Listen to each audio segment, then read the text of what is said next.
എല്ലാ വിദ്യാർത്ഥികൾക്കും പുതിയൊരു വീഡിയോയിലേക്ക് സ്വാഗതം. ഈ വർഷത്തെ LBS nursing and paramedical degree കോഴ്സുകളിലേക്കുള്ള അഡ്മിഷൻ ഓഗസ്റ്റ് 31 മുതൽ സെപ്റ്റംബർ 6 വരെയാണ് നടക്കുന്നത്. അപ്പോൾ ചില സമയത്ത് ഈ ഒരു ഡേറ്റിൽ ചിലപ്പോൾ ചെറിയ ചേഞ്ചസ് വന്നേക്കാം. അപ്പോൾ നിലവിൽ ഷെഡ്യൂൾ പ്രകാരം ഈ ഒരു ഓഗസ്റ്റ് 31 മുതൽ സെപ്റ്റംബർ 6 വരെയാണ് ഈ ഒരു അഡ്മിഷൻ നടക്കുന്നത്. അപ്പോൾ വിദ്യാർത്ഥികൾക്ക് അഡ്മിഷൻ ടൈമിൽ ആവശ്യമായിട്ടുള്ള ഡോക്യുമെൻറ്റ്സ് ആണ് ഫിസിക്കൽ ഫിറ്റ്നസ് സർട്ടിഫിക്കറ്റ്, അതുപോലെ തന്നെ ഈ ഒരു ഗവൺമെൻറ് നഴ്സിംഗ് കോളേജിലാണ് കിട്ടിയതെങ്കിൽ ഒരു ബോണ്ട് ഉണ്ട്. അപ്പോൾ ആ ഒരു ബോണ്ട്, അതുപോലെ തന്നെ ആൻറ്റി റാഗിംഗ് സർട്ടിഫിക്കറ്റ്, അതുപോലെ തന്നെ കോളേജിൽ നിന്നും നിങ്ങൾക്ക് തേർഡ് അലോട്ട്മെൻറ്റിന് ശേഷം അഡ്മിഷൻ നേടിയിട്ടുള്ള വിദ്യാർത്ഥികൾക്ക് സ്പെഷ്യൽ അലോട്ട്മെൻറ്റുകളിൽ പാർട്ടിസിപ്പേറ്റ് ചെയ്യുന്നതിനായിട്ട് വേണ്ടതാണ് NOC സർട്ടിഫിക്കറ്റ്. അപ്പോൾ ഈ ഒരു ഫോമുകൾ നിങ്ങൾക്ക് ഈ ഒരു വീഡിയോയിൽ പരിചയപ്പെടാവുന്നതാണ്. അപ്പോൾ വിദ്യാർത്ഥികൾക്ക് ഈ ഒരു ഫോം എങ്ങനെ ഫില്ല് ചെയ്യാം, അതുപോലെ എങ്ങനെ ഡൗൺലോഡ് ചെയ്യാം എന്നുള്ള കാര്യം നിങ്ങൾക്ക് ഈ ഒരു വീഡിയോയിൽ മനസ്സിലാക്കാവുന്നതാണ്. അപ്പോൾ വിദ്യാർത്ഥികൾക്ക് ഈ ഒരു ഫോം ഡൗൺലോഡ് ചെയ്യാനുള്ള ലിങ്ക്, അതായത് ഓരോ ഫോമിൻ്റെയും ലിങ്ക് ഈ ഒരു വീഡിയോയുടെ താഴെ കൊടുത്തിട്ടുണ്ട്, അതായത് ഡിസ്ക്രിപ്ഷനിൽ കൊടുത്തിട്ടുണ്ട്. ജസ്റ്റ് നിങ്ങൾ അതിൽ ക്ലിക്ക് ചെയ്ത് ഡൗൺലോഡ് ചെയ്യുക. അതിൽ ക്ലിക്ക് ചെയ്യുന്ന സമയത്ത് മറ്റൊരു വെബ്സൈറ്റിലേക്ക് പോവുകയും അവിടെ നിങ്ങൾക്ക് ഡൗൺലോഡ് എന്ന് പറഞ്ഞൊരു ഓപ്ഷൻ കാണാം. അപ്പോൾ അതിൽ ക്ലിക്ക് ചെയ്ത് കഴിഞ്ഞാൽ നിങ്ങളുടെ ഫോണിലേക്ക് ആ ഒരു PDF നിങ്ങൾക്ക് ഡൗൺലോഡ് ചെയ്ത് എടുക്കാവുന്നതാണ്. അപ്പോൾ ആദ്യം തന്നെ ഫിസിക്കൽ ഫിറ്റ്നസ് സർട്ടിഫിക്കറ്റ് ആണ് നോക്കുന്നത്. അപ്പോൾ ഈ ഒരു ഫിസിക്കൽ ഫിറ്റ്നസ് സർട്ടിഫിക്കറ്റ് കൊണ്ട് ഉദ്ദേശിക്കുന്നത് നിങ്ങൾക്ക് ഈ ഒരു കോഴ്സ്, അതായത് നിങ്ങൾക്ക് ആരോഗ്യപരമായിട്ട് നിങ്ങൾ ഈ ഒരു കോഴ്സ് പഠിക്കാനായിട്ട് എലിജിബിൾ ആണെന്ന് തെളിയിക്കാൻ വേണ്ടിയിട്ടാണ് ഈ ഒരു ഫിസിക്കൽ ഫിറ്റ്നസ് സർട്ടിഫിക്കറ്റ് വേണം എന്ന് പറയുന്നത്. അപ്പോൾ നിങ്ങൾക്ക് ഏതെങ്കിലും MBBS റാങ്കിലുള്ള ഏതെങ്കിലും ഡോക്ടറുടെ അടുത്ത് പോയി കഴിഞ്ഞാൽ നിങ്ങൾക്ക് ഈ ഒരു ഫിസിക്കൽ ഫിറ്റ്നസ് സർട്ടിഫിക്കറ്റ് തരുന്നതാണ്. നിങ്ങൾ ഗവൺമെൻറ് ഹോസ്പിറ്റലിലായാലും അല്ലെങ്കിൽ സാധാരണ പ്രൈവറ്റ് ഹോസ്പിറ്റലിലായി പോയി കഴിഞ്ഞാൽ നിങ്ങൾക്ക് ഈ ഒരു സർട്ടിഫിക്കറ്റ് തരുന്നതായിരിക്കും. അപ്പോൾ നിങ്ങൾ പോയി കഴിഞ്ഞാൽ നിങ്ങളുടെ ഈ ഒരു ഹൈറ്റ്, വെയിറ്റ്, ചെസ്റ്റ്, വിഷൻ എന്നിവ പരിശോധിച്ച് വരാനായിട്ട് പറയുന്നതാണ്. അപ്പോൾ ഈ ഒരു, അതായത് അസിസ്റ്റൻറ്റ് സർജനിൽ കുറയാതെ ഒരു ഡോക്ടറായിരിക്കണം ഈ ഒരു സർട്ടിഫിക്കറ്റ് നിങ്ങൾക്ക് നൽകേണ്ടത്. ഇതിൽ നിങ്ങളുടെ പേര്, അതായത് നിങ്ങളുടെ ആദ്യം തന്നെ ഡോക്ടറുടെ പേര്, അതുപോലെ തന്നെ നിങ്ങളുടെ പേര്, അതിനുശേഷം നിങ്ങൾക്ക് അഡ്മിഷൻ ലഭിച്ചത് ഏത് കോഴ്സാണോ അത് സ്ട്രൈക്ക് ചെയ്യുന്നതാണ്. അപ്പോൾ ഇവിടെ നിങ്ങൾക്ക് കാണാൻ സാധിക്കും, ഇവിടെ BSc നഴ്സിംഗ്, BSc MLT ഈ ഒരു രീതിയിൽ കാണാം. അപ്പോൾ നിങ്ങൾക്ക് BSc നഴ്സിംഗ് ആണ് കിട്ടിയതെങ്കിൽ ബാക്കിയുള്ളത് ജസ്റ്റ് സ്ട്രൈക്ക് ചെയ്യും. അത് ഇവിടെ പ്രത്യേകം രേഖപ്പെടുത്തിയിട്ടുണ്ട്. അതായത് ഈ ഒരു add course which is applicable or strike out which is not applicable എന്ന് പറഞ്ഞുകൊണ്ട് കൊടുത്തിട്ടുണ്ട്. ഇനി അടുത്തതായിട്ട് നിങ്ങളുടെ ഹൈറ്റ്, വെയിറ്റ്, ചെസ്റ്റ്, അതുപോലെ തന്നെ കാഴ്ചശക്തി എന്നിവ ഇവിടെ രേഖപ്പെടുത്തുന്നതാണ്. അതിനുശേഷം നിങ്ങൾക്ക് ഇവിടെ ഡോക്ടറുടെ പേര്, അതുപോലെ തന്നെ, അതായത് ഡോക്ടറുടെ പേരല്ല, ജസ്റ്റ് ഇവിടെ സിഗ്നേച്ചർ, അതുപോലെ തന്നെ ഡോക്ടറുടെ പേര്, അതുപോലെ രജിസ്ട്രേഷൻ നമ്പർ, ഡോക്ടർക്ക് ഒരു രജിസ്ട്രേഷൻ നമ്പർ ഉണ്ടാകും, അപ്പോൾ അതാണ് അവിടെ രേഖപ്പെടുത്തുക. അതുപോലെ ഡോക്ടറുടെ ഡെസിഗ്നേഷൻ, അതായത് ഓഫീസിലാണ്, അപ്പോൾ ജസ്റ്റ് അത് അവിടെ ഇടും. അതിനുശേഷം പ്ലേസ്, ഡേറ്റ്, ഇതൊക്കെ ബാക്കിയൊക്കെ ഈ ഒരു ഡീറ്റെയിൽസൊക്കെ ഡോക്ടറാണ് ഫില്ല് ചെയ്യേണ്ടത്, നിങ്ങളല്ല. അപ്പോൾ ഈ ഒരു രീതിയിലാണ് ഫോം ഉള്ളത്. അപ്പോൾ നിങ്ങൾക്ക് ഈ ഒരു ഫോമിൻ്റെ വേണമെങ്കിൽ ജസ്റ്റ് പ്രോസ്പെക്ടസിൽ 71ാമത്തെ പേജിലാണ് ഈ ഒരു ഫോം ഉള്ളത്. ജസ്റ്റ് ഇത് ഡൗൺലോഡ് ചെയ്ത് എടുക്കാനുള്ള ലിങ്ക് നേരത്തെ പറഞ്ഞതുപോലെ വീഡിയോയുടെ താഴെ ഡിസ്ക്രിപ്ഷനിൽ കൊടുത്തിട്ടുണ്ട്. ജസ്റ്റ് അതിൽ ക്ലിക്ക് ചെയ്ത് നിങ്ങൾക്ക് ഈ ഒരു ഫോം ഡൗൺലോഡ് ചെയ്ത് എടുക്കാവുന്നതാണ്. ഇനി നമുക്ക് അടുത്തതായിട്ട്, അതായത് നോ ഒബ്ജെക്ഷൻ സർട്ടിഫിക്കറ്റ് നോക്കാം. അപ്പോൾ ഇതാണ് നോ ഒബ്ജെക്ഷൻ സർട്ടിഫിക്കറ്റ്. ഇത് ഏകദേശം പ്രോസ്പെക്ടസിൽ ഏകദേശം 76ാമത്തെ പേജിലാണ് കൊടുത്തിട്ടുള്ളത്. അപ്പോൾ no objection cum possession certificate എന്നുള്ളതാണിത്. ഇത് നിങ്ങൾക്ക് ഈ ഒരു തേർഡ് അലോട്ട്മെൻറ്റിന് ശേഷം നിങ്ങൾ ഏതെങ്കിലും ഇൻസ്റ്റിറ്റ്യൂട്ടിൽ അഡ്മിഷൻ എടുക്കുകയും അതിനുശേഷം നിങ്ങൾക്ക് സ്പെഷ്യൽ അലോട്ട്മെൻറ്റിലോ സ്പോട്ട് അലോട്ട്മെൻറ്റിലോ പാർട്ടിസിപ്പേറ്റ് ചെയ്യണമെങ്കിൽ കോളേജിൽ നിന്ന് നൽകുന്ന ഒരു സർട്ടിഫിക്കറ്റാണ് നോ ഒബ്ജെക്ഷൻ സർട്ടിഫിക്കറ്റ്. ഇത് എല്ലാ സെൽഫ് ഫിനാൻസ് കോളേജിൽ നിന്നും ഈ ഒരു സർട്ടിഫിക്കറ്റ് കൊടുക്കാറില്ല. അതായത് അഡ്മിഷൻ എടുത്തു കഴിഞ്ഞാലും നിങ്ങൾക്ക് ഈ ഒരു NOC സർട്ടിഫിക്കറ്റ് കൊടുക്കാറില്ല. അതുകൊണ്ട് തന്നെ വിദ്യാർത്ഥികൾ അഡ്മിഷൻ നേടാൻ പോകുന്ന സമയത്ത് കോളേജിൽ നിന്നും ഈ ഒരു NOC സർട്ടിഫിക്കറ്റ് തരുമോ എന്നുള്ള കാര്യം നിങ്ങൾക്ക് അടുത്ത സ്പെഷ്യൽ സ്പോട്ട് അലോട്ട്മെൻറ്റിൽ പങ്കെടുക്കണം എന്നുണ്ടെങ്കിൽ കോളേജിൽ ചോദിച്ച് കൃത്യമായിട്ട് ആ ഒരു സർട്ടിഫിക്കറ്റ് കിട്ടുമോ എന്നുള്ള കാര്യം അന്വേഷിക്കേണ്ടതാണ്. കാരണം ചില കോളേജിൽ നിന്നും NOC സർട്ടിഫിക്കറ്റ് കൊടുക്കാറില്ല. അത് പ്രത്യേകിച്ച് നിർബന്ധവുമല്ല, കോളേജിൻ്റെ ഇഷ്ടമാണ്. വേണമെങ്കിൽ കൊടുക്കാം, വേണമെങ്കിൽ കൊടുക്കേണ്ട എന്നുള്ളതാണ്. അപ്പോൾ അത് കോളേജിൻ്റെ ഇഷ്ടമാണ്. അതുപോലെ ഗവൺമെൻറ് കോളേജിൽ കിട്ടിക്കഴിഞ്ഞാൽ NOC സർട്ടിഫിക്കറ്റിൻ്റെ ആവശ്യമില്ല. നിങ്ങൾക്ക് മറ്റ് അലോട്ട്മെൻറ്റിൽ പങ്കെടുക്കുന്നതിനായിട്ട് സെൽഫ് ഫിനാൻസ് ഈ ഒരു കോളേജിൽ കിട്ടിയിട്ടുള്ള വിദ്യാർത്ഥികൾ മാത്രമേ ഈ ഒരു NOC സർട്ടിഫിക്കറ്റ് കൊടുക്കേണ്ടതുള്ളൂ. അതായത് LBS വഴി നിങ്ങൾക്ക് സെൽഫ് ഫിനാൻസിലാണ് കിട്ടിയതെങ്കിൽ മാത്രമാണ് NOC സർട്ടിഫിക്കറ്റ് ആവശ്യമുള്ളൂ. അല്ലാതെ നിങ്ങൾ ഡിഗ്രിക്കോ മറ്റോ അഡ്മിഷൻ എടുത്തിട്ടുണ്ടെങ്കിൽ അതിൻ്റെ ഒന്നും, അതായത് ഡിഗ്രിയുടെ ഒന്നും NOC സർട്ടിഫിക്കറ്റ് വേണ്ട. അതായത് നിങ്ങൾ LBS വഴിയാണ് നിങ്ങൾക്ക് ഏതെങ്കിലും സെൽഫ് ഫിനാൻസ് കോളേജിൽ കിട്ടി നിങ്ങൾ അഡ്മിഷൻ നേടിയിട്ടുള്ളതെങ്കിൽ മാത്രമാണ് നിങ്ങൾക്ക് ഈ ഒരു NOC സർട്ടിഫിക്കറ്റിൻ്റെ ആവശ്യമുള്ളത്. ഗവൺമെൻറ് കോളേജിൽ കിട്ടിയിട്ടുള്ള വിദ്യാർത്ഥികൾക്ക് NOC സർട്ടിഫിക്കറ്റിൻ്റെ ആവശ്യമില്ല എന്നുള്ള വിദ്യാർത്ഥികൾ പ്രത്യേകം ശ്രദ്ധിക്കുക. അതുകൊണ്ട് തന്നെ സെൽഫ് ഫിനാൻസ് കോളേജിൽ കിട്ടിയിട്ടുള്ള വിദ്യാർത്ഥികൾ അഡ്മിഷൻ ടൈമിൽ കൃത്യമായിട്ട് ആ ഒരു NOC സർട്ടിഫിക്കറ്റ് കിട്ടുമോ എന്നുള്ളത്, നിങ്ങൾക്ക് മറ്റൊരു കോളേജിൽ മാറാൻ ആഗ്രഹമുണ്ടെങ്കിൽ NOC സർട്ടിഫിക്കറ്റ് കിട്ടുമോ എന്നുള്ളത് ചോദിച്ച് മനസ്സിലാക്കേണ്ടതാണ്. കാരണം ഈ ഒരു എല്ലാ കോളേജും NOC സർട്ടിഫിക്കറ്റ് കൊടുക്കാറില്ല. അപ്പോൾ ഈ ഒരു ഫോം എങ്ങനെ ഫില്ല് ചെയ്യാം എന്നുള്ളത് ജസ്റ്റ് ഒന്ന് നോക്കാം. അപ്പോൾ ഈ ഒരു ഫോം ഫില്ല് ചെയ്യുന്നത് അതായത് നിങ്ങളോട് ചില കോളേജിൽ ഇമെയിൽ വഴി നിങ്ങൾക്ക് NOC സർട്ടിഫിക്കറ്റിനായിട്ട് മെയിൽ അത് റിക്വസ്റ്റ് അയക്കാനായിട്ടാണ് പറയാറുള്ളത്. അപ്പോൾ ചില കോളേജിൽ പോയി കഴിഞ്ഞാൽ കൊടുക്കും, ചില കോളേജ് റിക്വസ്റ്റ് ഇമെയിൽ വഴി അയച്ചു കഴിഞ്ഞാൽ അത് നിങ്ങൾക്ക് ഇമെയിലിലേക്ക് NOC സർട്ടിഫിക്കറ്റ് അയച്ചു തരികയാണ് ചെയ്യാറുള്ളത്. അപ്പോൾ അതുകൊണ്ട് തന്നെ ഈ ഒരു ഫോം ജസ്റ്റ് ഫില്ല് ചെയ്യേണ്ട പ്രത്യേകിച്ച് ആവശ്യമൊന്നുമില്ലെങ്കിലും ജസ്റ്റ് എങ്ങനെ ഫില്ല് ചെയ്യാം എന്നുള്ള കാര്യം പറയാം. അപ്പോൾ ഇവിടെ നിങ്ങൾക്ക് ഇവിടെ കാണാം ശ്രീ ഓർ സ്മാർട്ട് ശ്രീമതി എന്ന് പറഞ്ഞുകൊണ്ട് കാണാം.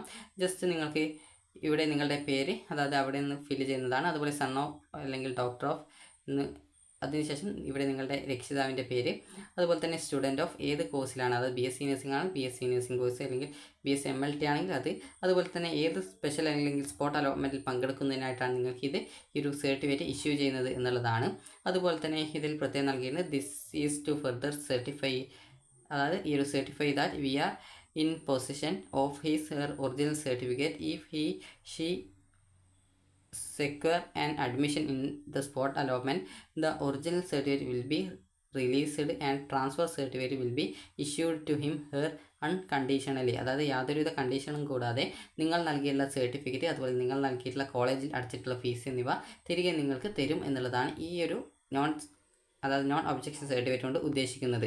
അപ്പോൾ ഈ ഒരു നോൺ ഒബ്ജക്ഷൻ സർട്ടിഫിക്കറ്റ് കൊണ്ട് ഉദ്ദേശിക്കുന്നത് നിങ്ങൾ നൽകിയുള്ള ഡോക്യുമെൻറ്റ്സ് അതുപോലെ തന്നെ നിങ്ങൾ നൽകിയുള്ള കോളേജിൽ അടച്ച പൈസ എന്നിവ നിങ്ങൾക്ക് തിരികെ മറ്റൊരു കോളേജിലേക്ക് നിങ്ങൾക്ക് സ്പെഷ്യലോ സ്പോട്ടിലോ അലോട്ട്മെൻറ്റ് കിട്ടുകയാണെങ്കിൽ തിരിച്ചു തരുമെന്ന് കോളേജ് നൽകുന്ന ഉറപ്പാണ് ഈ ഒരു നോ ഒബ്ജക്ഷൻ സർട്ടിഫിക്കറ്റ്, അതായത് എതിർപ്പില്ലാ രേഖ എന്ന് പറയുന്നത്.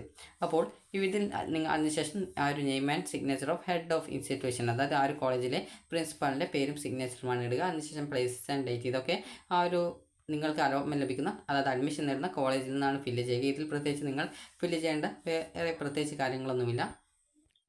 അപ്പോൾ അടുത്തതായിട്ടുള്ളത് ഈ ഒരു ആൻറ്റി റാഗിങ് സർട്ടിഫിക്കറ്റ് ആണ്. അതായത് ആൻറ്റി റാഗിങ് സർട്ടിഫിക്കറ്റ് അല്ല, ജസ്റ്റ് ഒരു ഫോമാണ്. ഇത് ഫില്ല് ചെയ്ത് കൊടുക്കുകയാണ് ചെയ്യേണ്ടത്. അപ്പോൾ ഇതിൽ പ്രത്യേകിച്ച് സൂചിപ്പിച്ചിട്ടുണ്ട്, അതായത് ഈ ഒരു undertaking from the students as per the provisions of anti ragging verdict by the honourable Supreme Court of India, അതായത് സുപ്രീം കോടതിയുടെ നിർദ്ദേശാനുസരണം വിദ്യാർത്ഥികൾ ഈ ഒരു ആൻറ്റി റാഗിങ്, അതായത് ഒരു സ്ഥാപനത്തിൽ ജോയിൻ ചെയ്യുന്ന സമയത്ത് നിങ്ങൾ ആ ഒരു സ്ഥാപനത്തിലെ മറ്റ് വിദ്യാർത്ഥികളെ റാഗിങ് ചെയ്യില്ല എന്ന് പറഞ്ഞുകൊണ്ട് നിങ്ങൾ നൽകുന്ന ഉറപ്പാണ്, അതായത് നിങ്ങളുടെ രക്ഷിതാവ് നൽകുന്ന ഒരു ഉറപ്പാണ് ഈ ഒരു ആൻറ്റി റാഗിങ് സർട്ടിഫിക്കറ്റ് എന്ന് പറയുന്നത്. അപ്പോൾ ഈ ഒരു സർട്ടിഫിക്കറ്റ് എങ്ങനെ, അതായത് സർട്ടിഫിക്കറ്റ് അല്ല ജസ്റ്റ് ഒരു ഫോമാണ്. അപ്പോൾ ഈ ഒരു ഫോം എങ്ങനെ ഫില്ല് ചെയ്യാം എന്നുള്ള കാര്യം നമുക്ക് നോക്കാം. ഇതിൽ പ്രത്യേകിച്ച് നിങ്ങൾക്ക് ഇതുമായി ബന്ധപ്പെട്ട് കുറച്ച് ആൻറ്റി റാഗിങ്ങുമായി ബന്ധപ്പെട്ടുള്ള കുറച്ച് നിർദ്ദേശങ്ങൾ കൊടുത്തിട്ടുണ്ട്. അപ്പോൾ ഈ ഒരു നിർദ്ദേശങ്ങൾ ജസ്റ്റ് ഒന്ന് വായിച്ചു നോക്കുക. അതായത് 1, 2, 3, 4 എന്നുള്ള രീതിയിൽ ഇവിടെ നിങ്ങൾക്ക് കുറച്ച് നിർദ്ദേശങ്ങൾ കൊടുത്തിട്ടുണ്ട്. ജസ്റ്റ് ആ ഒരു നിർദ്ദേശങ്ങൾ വായിച്ചു നോക്കുക. അപ്പോൾ ഈ ഒരു ഫോം എങ്ങനെ ഫില്ല് ചെയ്യാം എന്നുള്ളത് നോക്കാം. ഇവിടെ നിങ്ങൾക്ക് മിസ്റ്റർ അല്ലെങ്കിൽ മിസ് എന്ന് പറഞ്ഞിട്ട് കൊടുത്തിട്ടുണ്ട്. ഇവിടെ നിങ്ങളുടെ പേര് എഴുതുക, അതിനുശേഷം നിങ്ങളുടെ ആപ്ലിക്കേഷൻ നമ്പർ എത്രയാണ് അത് എഴുതുക, അതിനുശേഷം ഏത് കോഴ്സാണ്, അതുപോലെ തന്നെ നിങ്ങൾ ഏത് കോളേജിലെ സ്റ്റുഡൻ്റ് ആണ്, അതായത് ഏത് കോളേജിലാണ് അഡ്മിഷൻ കിട്ടിയിട്ടുള്ളത്, അതുപോലെ തന്നെ ഏത് ദിവസമാണ്, ഏത് മാസമാണ്, ഏത് ഇയറിലാണ് നിങ്ങൾ അഡ്മിഷൻ നേടുന്നത് എന്നുള്ളതും. അതിനുശേഷം ഇവിടെ ഓഫീസ് ഓർഡർ നമ്പറാണ്, അത് കൃത്യമായിട്ട് അത് കോളേജിൽ ചോദിച്ച് മനസ്സിലാക്കണം, ഓഫീസ് ഓർഡർ. അപ്പോൾ അത് കോളേജിൽ നിന്നാണ് ഫില്ല് ചെയ്യപ്പെടുക. അപ്പോൾ നിങ്ങൾക്ക് ഇത്രയും ഫില്ല് ചെയ്താൽ മതി. ഇനി അടുത്തതായിട്ടുള്ളത് നിങ്ങളുടെ സിഗ്നേച്ചറാണ്. അപ്പോൾ ഇവിടെ അതുപോലെ തന്നെ ഇവിടെ കുറച്ച് നിർദ്ദേശം കൊടുത്തിട്ടുണ്ട്. ഈ ഒരു സുപ്രീം കോടതിയുടെ ആൻറ്റി റാഗിങ്ങുമായി ബന്ധപ്പെട്ടുള്ള ആ ഒരു റെഫറൻസ് നിങ്ങൾ വായിച്ചിട്ടുണ്ട്, അതായത് നിങ്ങൾക്ക് അത് കൃത്യമായിട്ട് മനസ്സിലായിട്ടുണ്ട് എന്നൊക്കെയാണ് അതിൽ പറഞ്ഞിട്ടുള്ള നിർദ്ദേശങ്ങൾ. അതുപോലെ തന്നെ that I understand the meaning of ragging and know that ragging in my form is a punishable offence and the me is banned by the court of law എന്ന് പറഞ്ഞുകൊണ്ട് കൊടുത്തിട്ടുണ്ട്. അപ്പോൾ ഈ ഒരു രീതിയിൽ നിങ്ങൾക്കുള്ള കുറച്ച് നിർദ്ദേശങ്ങളാണ് ഇതിൽ കൊടുത്തിട്ടുള്ളത്. അതായത് നിങ്ങൾ കോളേജിൽ അഡ്മിഷൻ നേടിയ ശേഷം നിങ്ങൾ അവിടെയുള്ള കുട്ടികളെ റാഗ് ചെയ്യരുത് എന്നുള്ളതാണ്, ഇതുമായി ബന്ധപ്പെട്ടുള്ളതാണ് ഈ ഒരു നിർദ്ദേശം. അതായത് നിങ്ങൾ ആരെയും റാഗ് ചെയ്യരുത്, നിങ്ങൾ ആരെയും റാഗ് ചെയ്യില്ല എന്ന് പറഞ്ഞുകൊണ്ട് ഉള്ള നിങ്ങളുടെ ഒരു സമ്മതപത്രമാണിത്. അപ്പോൾ ഈ ഒരു ഫോം ഫില്ല് ചെയ്യേണ്ട ആ ഒരു ബാക്കിയുള്ള ഡീറ്റെയിൽസ് നമുക്ക് നോക്കാം. ഇവിടെ നിങ്ങളുടെ സിഗ്നേച്ചർ ഇടുക. അതിനുശേഷം ഇവിടെ അടുത്തതായിട്ട് കൊടുത്തിട്ടുണ്ട് I have by fully endorse the undertaking made by my child or ward എന്ന് പറഞ്ഞുകൊണ്ട് കൊടുത്തിട്ടുണ്ട്. അപ്പോൾ നിങ്ങൾക്കെല്ലാം മനസ്സിലായിട്ടുണ്ട് എന്നും പറഞ്ഞുകൊണ്ടാണ് ഇത് പറഞ്ഞിട്ടുള്ളത്. അപ്പോൾ അതിൽ നിങ്ങളുടെ രക്ഷിതാവ് നൽകുന്ന ഉറപ്പാണ്, അത് രക്ഷിതാവ് അല്ലെങ്കിൽ മദർ അല്ലെങ്കിൽ ഫാദർ അല്ലെങ്കിൽ ഗാർഡിയൻ അവരുടെ സിഗ്നേച്ചറാണ് ഇവിടെ ഇടേണ്ടത്. അതിനുശേഷം അവരുടെ പേര് ഇവിടെ എഴുതുക. അതിനുശേഷം അടുത്തതായിട്ട് നിങ്ങളുടെ നേരത്തെ ആ ഒരു സിഗ്നേച്ചർ ഇട്ടവർ അല്ലാതെ നിങ്ങളുടെ മദറോ ഫാദറോ അല്ലെങ്കിൽ ഗാർഡിയനോ, അതായത് മറ്റാരെങ്കിലും കൊണ്ട് അതായത് ഇവിടെ കൂടി സിഗ്നേച്ചർ ഇടുക. അതിനുശേഷം നിങ്ങൾക്ക് ഇവിടെ ആരാണോ സിഗ്നേച്ചർ ഇട്ടത് അവരുടെ പേരാണ് ഇവിടെ എഴുതേണ്ടത്. വിറ്റ്നസ് ആരാണോ അത് സാക്ഷി ആരാണോ അവരുടെ സിഗ്നേച്ചറാണ് ഇടേണ്ടത്.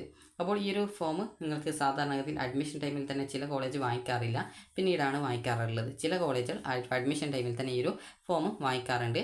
അപ്പോൾ ഇതിൽ 2 വിറ്റ്നസിൻ്റെ ആവശ്യമില്ല, ജസ്റ്റ് ഒരു വിറ്റ്നസ് ആണെങ്കിൽ ഒരു വിറ്റ്നസ് ആയാലും മതിയാകും. അപ്പോൾ നിങ്ങൾക്ക് ഈ ഒരു ഫോം എങ്ങനെ ഫില്ല് ചെയ്യണം എന്നുള്ള കാര്യം മനസ്സിലായിട്ടുണ്ടാകും. ഇനി അടുത്തതായിട്ട് നമുക്ക് ബോണ്ട് നോക്കാം. അപ്പോൾ ഇതാണ് ഈ ഒരു ബോണ്ട് എന്നതുകൊണ്ട് ഉദ്ദേശിക്കുന്നത്. അതായത് for compulsory undertaking for compulsory nursing service CNS posting എന്ന് പറഞ്ഞുകൊണ്ടുള്ള ഒരു ഇതാണ് ബോണ്ട് എന്ന് പറയുന്നത്. അപ്പോൾ നിങ്ങൾ ഈ ഒരു ഗവൺമെൻറ് മെഡിക്കൽ കോളേജുകളിൽ നിങ്ങൾക്ക് ഈ ഒരു BSc നഴ്സിംഗിന് അതായത് ഈ ഒരു BSc നഴ്സിംഗ് കോഴ്സിന് അഡ്മിഷൻ ലഭിച്ചിട്ടുള്ള, അതായത് അലോട്ട്മെൻറ്റ് ലഭിച്ച് അഡ്മിഷൻ നേടുന്ന വിദ്യാർത്ഥികൾ ഈ ഒരു ഫോം ഫില്ല് ചെയ്ത് കൊടുക്കേണ്ടതാണ്. അതായത് ഈ ഒരു ഫോം നിങ്ങൾ ഈ ഒരു കോളേജിൽ കോൺടാക്റ്റ് ചെയ്ത ശേഷം മാത്രം ഈ ഒരു ഫോം ഫില്ല് ചെയ്ത് കൊടുത്താൽ മതിയാകും. ഇത് നിങ്ങൾ ഒരു 200 രൂപയുടെ മുദ്രപത്രത്തിലാണ്, അതായത് ടോട്ടൽ വാല്യൂ 200 രൂപ വാല്യൂ ഉള്ള കേരള സ്റ്റാമ്പ് പേപ്പറിലാണ് ഇത് പ്രിൻ്റ് ഔട്ട് എടുത്ത ശേഷം അതിലാണ് നിങ്ങൾ ഈ ഒരു ഫോം കൊടുക്കേണ്ടത്. ഇത് ഏകദേശം 2 പേജ് ഉള്ളത് കൊണ്ട് തന്നെ നിങ്ങൾ 100 രൂപയുടെ 2 എണ്ണം വാങ്ങിച്ച ശേഷം അതിൽ പ്രിൻ്റ് ഔട്ട് എടുക്കുന്നതായിരിക്കും നല്ലത്. കാരണം ഇതിൽ ഏകദേശം അതായത് 2 പേജാണുള്ളത്. അപ്പോൾ 2 പേജ് ഒന്നിൽ അതായത് ഒരു സ്റ്റാമ്പ് പേപ്പറിൽ ഉൾക്കൊള്ളിക്കാനായിട്ട് പറ്റില്ല. അപ്പോൾ അതുകൊണ്ട് തന്നെ ജസ്റ്റ് നിങ്ങൾ 2 ഈ ഒരു 100 രൂപയുടെ സ്റ്റാമ്പ് പേപ്പർ വാങ്ങിക്കേണ്ടതായിട്ട് വരും. ഇത് ഗവൺമെൻറ് കോളേജിൽ കിട്ടിയിട്ടുള്ള, അതായത് ഗവൺമെൻറ് നഴ്സിംഗ് കോളേജിൽ കിട്ടിയിട്ടുള്ള വിദ്യാർത്ഥികൾക്ക് മാത്രമേ ഈ ഒരു ഫോമിൻ്റെ, അതായത് ഈ ഒരു ബോണ്ടിൻ്റെ ആവശ്യമുള്ളൂ. അപ്പോൾ ഈ ഒരു ബോണ്ടിൽ എന്താണ് പറഞ്ഞിട്ടുള്ളത് എന്നത് ജസ്റ്റ് ചുരുക്കത്തിൽ പറയാം. അതായത് നിങ്ങൾക്ക് ഈ ഒരു അലോട്ട്മെൻറ്റ് കിട്ടി, നിങ്ങൾ അഡ്മിഷൻ നേടിയ ശേഷം കോഴ്സ് കംപ്ലീറ്റ് ചെയ്യാതെ, അതായത് 4 വർഷമാണ് കോഴ്സ്, അപ്പോൾ 4 വർഷത്തെ കോഴ്സ് കംപ്ലീറ്റ് ചെയ്യാതെ പോയി കഴിഞ്ഞാൽ നിങ്ങൾ നഷ്ടപരിഹാരമായിട്ട് 1 ലക്ഷം രൂപ ഗവർണറുടെ പേരിൽ, അതായത് ലിക്വിഡേറ്റ് ഡാമേജ് ആയിട്ട് നിങ്ങൾ നൽകും എന്നുള്ളതാണ് ഒന്നാമത്തെ നിബന്ധനയായിട്ട് പറഞ്ഞിട്ടുള്ളത്. ഇനി രണ്ടാമത്തെ നിബന്ധന എന്ന് പറയുന്നത് നിങ്ങൾക്ക് ഈ ഒരു 4 വർഷത്തെ കോഴ്സ് കംപ്ലീറ്റ് ചെയ്ത് കഴിഞ്ഞാൽ ഗവൺമെൻറ്റിൻ്റെ നിർദ്ദേശാനുസരണം നിങ്ങൾക്ക് ഈ ഒരു അതായത് മെഡിക്കൽ കോളേജിൽ നിങ്ങളുടെ സേവനം അനുഷ്ഠിക്കും എന്നുള്ളതാണ്. അതായത് നിങ്ങൾ ഈ ഒരു ജോബ്, അതായത് ഈ ഒരു BSc നഴ്സിംഗ് കോഴ്സ് കംപ്ലീറ്റ് ചെയ്തു, 4 വർഷത്തെ കോഴ്സ് കംപ്ലീറ്റ് ചെയ്ത ശേഷം നിങ്ങൾക്ക് പിന്നീട് 1 വർഷത്തെ ഈ ഒരു ഇൻറ്റേൺഷിപ്പ് കാലാവധി ഉണ്ട്. അപ്പോൾ ആ ഒരു ഇൻറ്റേൺഷിപ്പ് കാലാവധി നിങ്ങൾ കൃത്യമായിട്ട് അതായത് ഇൻറ്റേൺഷിപ്പ് ചെയ്യും എന്നുള്ളതാണ് ഇതുകൊണ്ട് ഉദ്ദേശിക്കുന്നത്. അപ്പോൾ ഇൻറ്റേൺഷിപ്പ് സമയത്ത് നിങ്ങൾക്ക് മന്ത്ലി സ്റ്റൈപ്പൻഡ് കിട്ടുന്നതാണ്. അതായത് സ്റ്റൈപ്പൻഡ് കൊണ്ട് ഉദ്ദേശിക്കുന്നത് ഒരു ഗവൺമെൻറ് നിശ്ചയിച്ചൊരു പൈസയാണ്. അത് നിങ്ങൾ ചെയ്യുന്ന സേവനത്തിന് നിങ്ങൾക്ക് ലഭിക്കുന്ന ഒരു സാലറി എന്നുള്ള രീതിയിലാണ് ഈ ഒരു സ്റ്റൈപ്പൻഡ് കിട്ടുക. അത് മാസം നിങ്ങൾക്ക്, അതായത് ഓരോ മാസം ഇൻറ്റേൺഷിപ്പ് പീരീഡിൽ ഈ ഒരു രീതിയിൽ സ്റ്റൈപ്പൻഡ് കിട്ടുന്നതായിരിക്കും. അപ്പോൾ അത് പൈസക്കാണ് സ്റ്റൈപ്പൻഡ് എന്ന് ഉദ്ദേശിക്കുന്നത്. അപ്പോൾ ഇത് നിങ്ങൾക്കൊരു എക്സ്പീരിയൻസ് കൂടിയായിരിക്കും, അതായത് ജോബ് ചെയ്യുന്നത് ഒരു എക്സ്പീരിയൻസ് ആയിരിക്കും. അതായത് നിങ്ങൾക്ക് ജോബ് ചെയ്യുന്നത് കൊണ്ട് തന്നെ, അതായത് നിങ്ങൾക്കിപ്പോൾ വിദേശത്തോ മറ്റൊക്കെ പോകണം എന്നുണ്ടെങ്കിൽ ഈ ഒരു അതായത് ഈ ഒരു നിർബന്ധിതമായിട്ട് നിങ്ങൾ 1 വർഷം സേവനം ഗവൺമെൻറ് ഹോസ്പിറ്റലുകളിൽ ചെയ്യുന്നത് കൊണ്ട് തന്നെ നിങ്ങൾക്ക് 1 വർഷത്തെ എക്സ്പീരിയൻസ് ആയി. അതുപോലെ തന്നെ നിങ്ങൾക്ക് MSc നഴ്സിംഗ് പഠിക്കണമെങ്കിൽ അതിന് 1 വർഷത്തെ എക്സ്പീരിയൻസ് ചോദിക്കുന്നുണ്ട്. അപ്പോൾ അതുകൊണ്ട് തന്നെ നിങ്ങൾക്ക് ഈ ഒരു MSc നഴ്സിംഗ് ചെയ്യുന്നതിനായിട്ട് സാധിക്കുന്നതാണ്. അപ്പോൾ വിദ്യാർത്ഥികൾക്ക് MSc നഴ്സിംഗ് ഒക്കെ ചെയ്യണമെന്നുണ്ടെങ്കിൽ ഈ ഒരു 1 വർഷത്തെ ഈ ഒരു എക്സ്പീരിയൻസ് ആവശ്യമാണ്. അപ്പോൾ അങ്ങനെയുള്ള അതായത് ഈ ഒരു രീതിയിലുള്ള ഒരു നിർബന്ധിതമായിട്ടുള്ള ഒരു സേവനം നിങ്ങൾക്ക് അത് കൂടുതൽ നല്ലതായിരിക്കും. കാരണം വിദേശത്തും മറ്റുമൊക്കെ നിങ്ങൾക്ക് ജോബിന് പോകണമെങ്കിൽ എക്സ്പീരിയൻസ് ചോദിക്കുകയാണെങ്കിൽ ഇത് നല്ലൊരു പ്രയോജനപ്രദമായിരിക്കും. അതായത് ഈ ഒരു രീതിയിൽ നിങ്ങളുടെ ആ ഒരു സേവനം ചെയ്യുന്നത്. അപ്പോൾ ഇതാണ് ഇതിൽ പ്രത്യേകിച്ച് പറഞ്ഞിട്ടുള്ളത്. അപ്പോൾ ഈ ഒരു ഫോം എങ്ങനെ ഫില്ല് ചെയ്യാം എന്നുള്ള കാര്യം നോക്കാം. അപ്പോൾ ഇവിടെ കൊടുത്തിട്ടുണ്ട് to know all men by these presents that we എന്ന് പറഞ്ഞുകൊണ്ട് ഇവിടെ നിങ്ങളുടെ പേര് അതുപോലെ തന്നെ ഉള്ള ഡീറ്റെയിൽസൊക്കെ കൊടുക്കാനുണ്ട്. അതുപോലെ തന്നെ ബാക്കിയുള്ള, അതായത് ഈ ഒരു ഫോം എങ്ങനെ ഫില്ല് ചെയ്യണം എന്നത് കൃത്യമായിട്ട് എനിക്കറിയില്ല. അപ്പോൾ അതുകൊണ്ട് തന്നെ ജസ്റ്റ് നിങ്ങൾ ഇത് കോളേജിൽ നിന്ന് ചോദിച്ച് കൃത്യമായിട്ട് ഫില്ല് ചെയ്താൽ മതിയാകും. അപ്പോൾ വിദ്യാർത്ഥികൾക്ക് ഇതാണ് ഈ ഒരു ബോണ്ട് കൊണ്ട് ഉദ്ദേശിക്കുന്നത്. ഇത് ഗവൺമെൻറ് നഴ്സിംഗ് കോളേജിൽ അലോട്ട്മെൻറ്റ് കിട്ടി, അതായത് അഡ്മിഷൻ നേടുന്ന വിദ്യാർത്ഥികൾ മാത്രമാണ് ഫില്ല് ചെയ്ത് കൊടുക്കേണ്ടത്. അപ്പോൾ ഇത് ജസ്റ്റ് നിങ്ങൾ കോളേജിൽ ചോദിച്ച് ഫില്ല് ചെയ്ത് കൊടുത്താൽ മതി. കാരണം അഡ്മിഷൻ ടൈമിൽ തന്നെ ഇത് നിങ്ങൾ കൊണ്ടുപോകേണ്ടതില്ല എന്നാണ് തോന്നുന്നത്. കാരണം നിങ്ങൾക്ക് ഒരു അഡ്മിഷൻ ടൈമിൽ നിങ്ങൾക്ക് ചിലപ്പോൾ ഇത് നിങ്ങൾ മുദ്രപത്രത്തിൽ പ്രിൻ്റ് ഔട്ട് എടുത്ത് കൊണ്ടുപോകേണ്ടതായിട്ട് വന്നേക്കാം. അതായത് ടോട്ടൽ വാല്യൂ 200 രൂപ വില വരുന്ന കേരള സ്റ്റാമ്പ് പേപ്പറിലാണ് ഇത് ഈ ഒരു ബോണ്ട് നൽകേണ്ടത്. നിങ്ങൾ സെൽഫ് ഫിനാൻസിലാണ് കിട്ടുന്നതെങ്കിൽ പ്രത്യേകിച്ച് ഈ ഒരു ബോണ്ടിൻ്റെ ഒന്നും ആവശ്യമില്ല. ഇത് 2 പേജുള്ളത് കൊണ്ട് തന്നെ ഏകദേശം നിങ്ങൾ ഈ ഒരു അതായത് മുദ്രപത്രം 100 രൂപയുടെ 2 എണ്ണം വാങ്ങിച്ച് അതായത് അതിൽ പ്രിൻ്റ് എടുക്കുന്നതായിരിക്കും കൂടുതൽ നല്ലത്. ഇത് കൃത്യമായിട്ട് കോളേജിൽ ചോദിച്ച് മനസ്സിലാക്കിയ ശേഷം മാത്രം ഇത് ആ ഒരു രീതിയിൽ പ്രിൻ്റ് ഔട്ട് എടുത്താൽ മതി. അപ്പോൾ വിദ്യാർത്ഥികൾക്ക് ഈ ഒരു വീഡിയോ ഉപകാരപ്രദമായിട്ടുണ്ടെങ്കിൽ ലൈക്ക് ചെയ്യുക, ഷെയർ ചെയ്യുക. Thank you for watching.